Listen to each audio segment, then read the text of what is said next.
আমার সোনার বাংলায় কোটা আন্দোলনকে কেন্দ্র করে সারা দেশব্যাপী চালানো হয়েছে সহিংসতা। এই সহিংসতার মধ্যে ঘটে অনেক হতাহতের ঘটনা। এই ঘটনার মধ্যে এক নারী শিক্ষার্থীর ছবি সামাজিক যোগাযোগ মাধ্যমে শেয়ার করে ফেসবুকে ভাইরাল করে দাবি করা হয় এই নারী গত 22শে জুলাই পুলিশের গুলিতে নিহত হয়েছে। কিন্তু এই ঘটনাটি সম্পূর্ণ গুজব। এই শিক্ষার্থীর নাম হচ্ছে আনিকা তাসনিম। উনি ঢাকা বিশ্ববিদ্যালয়ের ছাত্রী।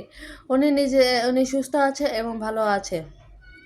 আনিকা তাসনিম নিজের ফেসবুক পোস্টে শেয়ার করেন, জন্মদিনের কয়েক আগে নিজের মৃত্যুর খবর পড়তে হবে তা কখনো ভাবিনি।